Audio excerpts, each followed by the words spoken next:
Well, I can't really say that, but he said, don't stop. Yeah. Don't stop. Whatever you do, whatever you're doing, don't stop doing it. And to me, that was the best I was going to get out of someone to say, what you're doing, it's working and it's good.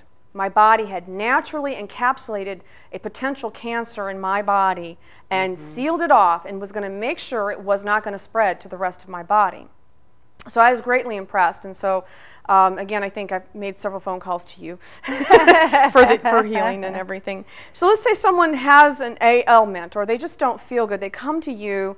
What with the assessment you do is maybe some muscle testing, some iridology. You do a lot of what, background checking and finding out some symptoms. We get some background. But you're not a doctor, so we're not doctors. We're not diagnosing. In fact, one of my first questions will be, have you seen a doctor? Because there is some medical training. So I will ask, have you seen a doctor? Okay? How do you know you have this diagnosis that you're coming to? Okay? How do you know this? You just can't walk in and say, boy, I have this. I need an herb. Okay? It's not like a medicine cabinet. You're not going to go to the herbalist and go, I have a headache, give me an herb for this. Yeah. So you have to know. You've got to have some background here.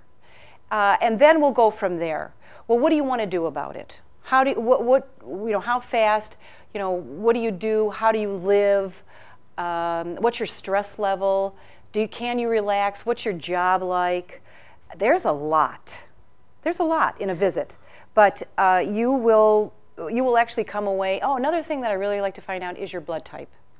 I read a lot about the blood types and understand about things that make your blood tick and make yourself well fast. So we really want to know a lot about you. It's a lot of personal questions. A lot of personal questions. But and do you feel comfortable with muscle testing? I'll tell you what it's about. I will say that I've taken many courses, and I'm not a certified iridologist, but I can look into your eyes and tell you if you're in trouble. Okay. But there's some things. So I come to an herbalist, or can I pick up a book? Yes. Yes. A lot of what I will talk to you about will be coming out of a lot of books, and books that you can go and get yourself. Books like this, Nutritional Healing by Dr. Balch and his wife. A lot of things. I use a lot of aromatherapy, essential oils, and just like these plants that are here today. These are here to make our set nicer, but we have some basil and we have some rosemary. We have some succulents. This is another type of oregano. Okay, these aren't just used for cooking in a lot of Mexican and Cuban dishes, but you use them to heal. And you can eat these, and you can cook with these.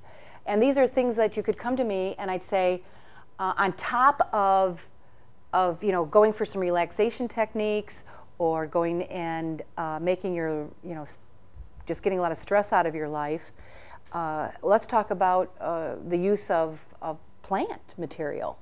So there's a lot of options when you see an herbalist. They aren't somebody that you should go and they should say, oh no, you're going to take this, this, and this. Well, why am I taking this? How long, and what is it going to do for me? And that's the next question I was going to ask you. How long does it take to get healthy if you start an herbal program? What does a person expect when they go in? Is it 1 year, 2 years? Is it 6 months? Is it next week? Do I feel better when I start an herbal program? We used to have a rule that herbalists were taught that you would be on a program or a certain amount of betterment, whatever you're going to do, a whole bunch of things. You would do it for 1 month for every year that you've have this dis-ease, okay? Okay. Along with keeping up with your doctor visits, keeping up with of your life patterns, okay? But things have evolved, and this is another thing in understanding herbal treatments. Just like everything else has evolved, so has herbals, and so has supplementation, and so has I said intuitives. All right, we have evolved. We have kept up with the world, and now it's sooner. So you should see a difference, or a little bit of a difference, within 4 weeks. Well, that'd be 1 month, but then the program could be altered. But you want somebody that is practicing. That kind of separates us from the people that are selling it in the stores, as to a person that is practicing it in their home or for their neighbors and their friends. Right. Okay? Right, absolutely. So, you know, finding, so if I'm the average person, though, you know, might be, don't know really how to get hold of, you know, an herbalist, so they may end up going to a health food store. Mm-hmm. What would you recommend someone who's just getting started, really the first step they should do? They say, I want to go to a health food store, I want to get healthy. I just want to be healthy. Boy, can I have some of those? I just want to be healthy. Can somebody call me about that? You know? Just want to be healthy. I was going to say, a lot of people come to me when they're at the opposite end of their health. They've been to the doctor. They've been to, they've either been chemo or radiated, and now they want to try to improve their health. I think there's help for everybody. I would never turn anyone away. But if someone just wants to start and just said, you know, this year I really want to be healthier, I would say a consultation. And where would we start? What would you like to do? It's up to you, okay? You come to me and you use me for information. Okay, so an herbalist. But come and see an herbalist. An herbalist. So we can, basically, is there, you know, in the phone book then? Phone book. Way? Okay. Phone book, word of mouth. I'm beeping. We're beeping. Well, I just got done beeping, and it's time, I guess I'm done. The timer went off, and so now I'm going to go ahead and get my feet out of it, and you can take a look. Judy's going to assess my toxins now, right? Mm-hmm. Going to assess how toxic I am. Okay, so, grab one foot here. And that's actually part of the foot bath, is a nice foot rub after you're done. Let's see. Oh, she still has 5 toes. We're all good to go. Okay. All right, and if you want to hand me the other one, we'll just... Oops, here we go. We're just going to close that over. Yeah, I'm just dripping all over. Here, that's all right. Well, I would say that it felt refreshing.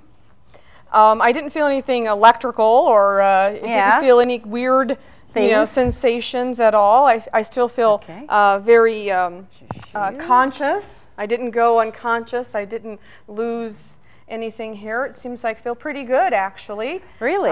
Yeah. I actually feel pretty I haven't good. Lost one yet. Darn. No, so not I would have darn. to say that when you have a foot bath, you're really not going to feel physically, you know, disturbed in any way. It feels like it just felt a very, very cooling process. So Still feels good. What we're seeing in here is, looks bad. Looks like yellow. Nah, not really. Doggy pee or just something. Yeah, you know, the amber color does say that, you know, you've got liver and kidney going on here. Okay. There's a lot of floaties. And they will actually settle to the bottom, and then you can actually see, and that's just some mass that's pulled out. But that is just everyday toxins: breathing air, drinking water, things you eat. Stress. I actually call a lot of this stress matter. You know, it's like a yellow kind. It's like a reddish kind of bits. It looks cloudy, like reddish, cloudy stuff. Right. And that's everyday toxins. Everyday toxins. If there was some foam or some black things, there are a little from the liver there, but now, what do you know from my liver? How do you know the little black specks? Oh, the black stuff would be liver. The black would be liver. But a lot of lymph, because you need your lymph to be clean, and that's really what a lot of this does. And just you know, a simple, while we're talking about the lymph, just simple. Hello, Elizabeth. She's getting friendly with me. But just this movement, very, very nice. And just up your arms, okay? Because your lymph is in here and your lymph is here. Just those little bit of movements where you rub yourself like this helps to move your lymph, because lymph goes up and down. But this is it's starting to settle at the bottom, and this is a good one. This is a good one. Okay. Okay. I feel, you know, actually feel maybe a little lighter, I guess. Maybe would be the way I would explain the way I feel. But yeah. My anybody feet wanted feel to come by look really at that. marvelous, though. I feel like I could. Yeah, it felt good. That felt good. So if all in all, it's now how many foot baths would one do in order to really detox their body? Like if I had, I would probably with that many floaties, I'd probably have you come back for once a month, maybe 3 foot baths. Okay, so 3 foot baths. And then would that get clearer then? Would it be nice and clear? Yes, you would have less floaties. It would be clearer. Now remember the amber color, we be truthful here, that it would be just like a very, very light amber color is the natural color of the water when it hits the reaction. But you're getting a little darker in areas there. So this pulls it all the way from my body, from the top of my head, all of that comes out of my foot. Well, for the first one, don't forget there could be clogged areas. Okay, so we're starting. I'm sure I'm clogged. That's why I say you would do 3. Okay, because it starts, it starts and it starts as it works its way up. Now, would this assist me in losing weight? Well, getting lymph. Lymph. Yeah, lymph is immune system, and that I definitely need to work on. Yeah. As a cancer survivor, they took out my main lymph node in my left arm. Okay. And so my lymphs, but I kept the rest of my lymphs. I fought for my lymphs. Yes. I had to fight with the doctor on the operating table. I said, "You're not taking all my lymph nodes." And since they did a biopsy, they realized the cancer had not spread through my lymph nodes. So therefore, I got to keep my lymph nodes, but they were going to automatically take all my lymph nodes. Yes. And I said, no, I need them. Because Judy actually said, no, Elizabeth, you need your lymph nodes. So yes, I kept them. We need everything. Yes. We weren't given 2 arms so that you could take an arm away, or we weren't given 2 lungs so you could take 1 away. Okay. We need everything. So I would, and so my liver and kidneys, which that would make sense. So we'll go ahead and we will be now taking questions from the audience. Some questions for Judy. Hello. Hi, what's your name? Nicole. Hi, Nicole. What's your question? For herbs, supplements, are those for everything that can go wrong with the body, or is it just like major things that can go wrong with the body, like liver or kidneys? Or there are so many supplements out there and herbs. Okay, and again, when we talk about these, we're talking about food supplements for your body, okay, so that it can heal, all right? There's an herb for everything. Sometimes when people are around me and they cough, I go, I've got an herb for that. But truly, it would be, and we would discuss about you. We would discuss, and again, knowing your blood type is a big plus. And we would discuss that and see what is going to help your body. But, So there's an herb for everything. Herb for everything. An herb for everything. All right, we're going to go ahead. And you had your hand up. I did. Yeah. Hi, Judy. I have a question. Thank you for having us Oh, here. thank it's a you. real honor. I have a question about kinesthesiology, if I'm saying that right, muscle testing. I understood how holding or not holding would affect being able to push down or push or not move, but I'm not sure which is which. Is it if you hold the herb, then you're stronger, so you can't push If down? you're weak, if it makes you weak, you're going to weak. But there'd be something I would have to do. In a nutshell, we just talked about kinesiology, but I would balance you first, okay, to get what they call your polars, your polarity correct. Right, get a baseline, if that's what you want to say. So what would happen is if you were holding something and you can't stay strong, that would make you weak. Right, okay. So then when you're weak means it's don't take it. Don't take it. Okay. It weakens you. But if you stay strong, then you need it. All right, thank you. All right, and we're going to go ahead and go to, let me come over this way. Hi, Judy. Hi. This is Connie. Hi, Connie. I was wondering, with all the supplements out there and all the herb companies out there, how do you know which ones are reputable? You're getting what Good question, Connie. Good question. You get what you pay for, and you better know your company. I have a